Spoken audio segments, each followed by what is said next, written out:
afternoon. It's Peg Larson and John Call from the Capitol.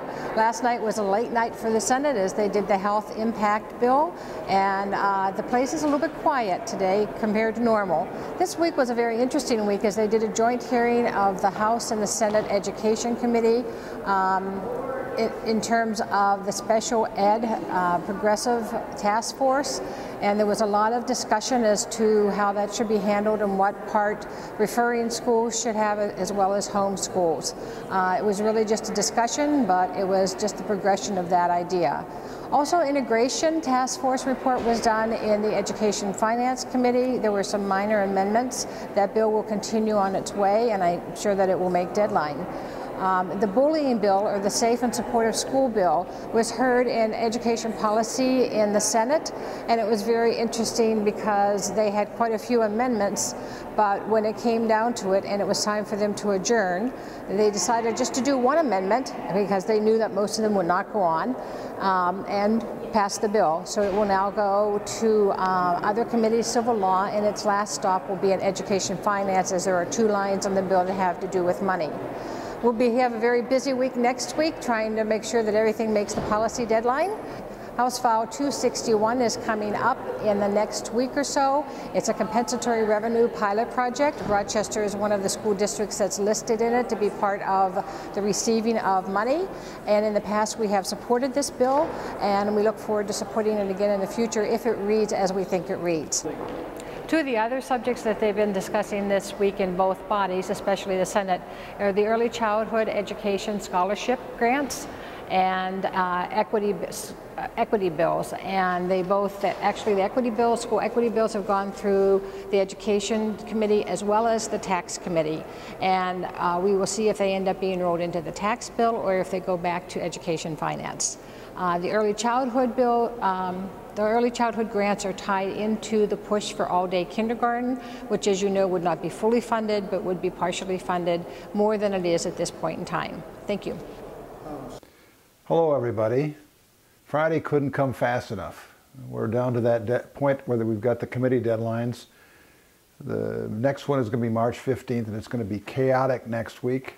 And then the second committee deadline is just a week later, so we're going to be going day and night for the next 2 weeks.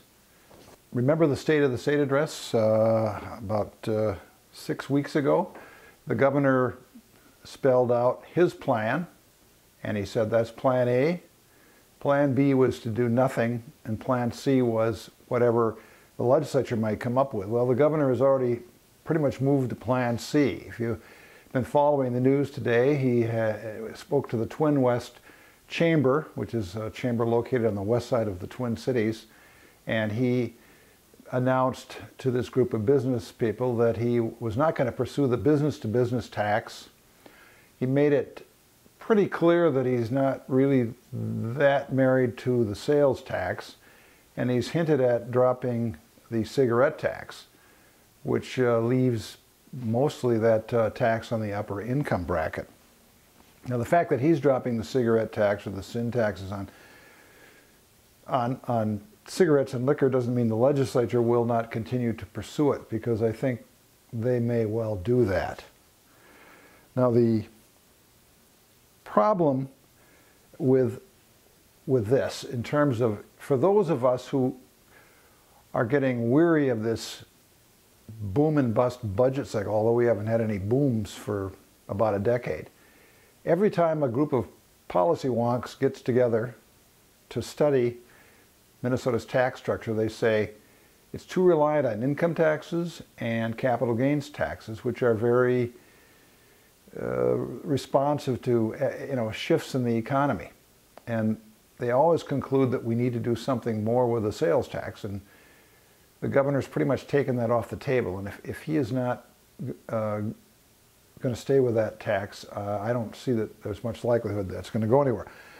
Which is not to imply that it was going anywhere to begin with, because neither the business-to-business tax nor the sales tax received an enthusiastic degree of support at the legislature. The rationale for his change is, I think, twofold. The budget forecast took some of the heat off, And again, the lack of support for a more bold agenda was also another reason. The governor, I think, was feeling pretty lonely with his proposal. Projecting ahead, you know, the economic forecast has been better, but as you project out through the next biennium, and we need to do this when we put together a budget for now in this biennium, for the next biennium, you need to project out to the end of the next biennium. And there are two schools of thought about where we're going to be at the end of the next biennium. If you ignore inflation, you could say the budget is balanced and we have a surplus. If you don't ignore inflation, then you are looking at a budget deficit of over $1 billion if the current economic conditions persist. If things get better, it could go away. If things get worse, it could get much worse. In my experience, ignoring facts like inflation is dangerous. It's kind of like if you got a knock in your car engine, you turn the volume up and it goes away. School districts can't do that. Cities can't do that. Counties can't do that.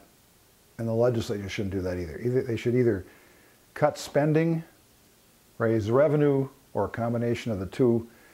But I think we need to get out of this boom-bust cycle and have one set of books and fix the problem.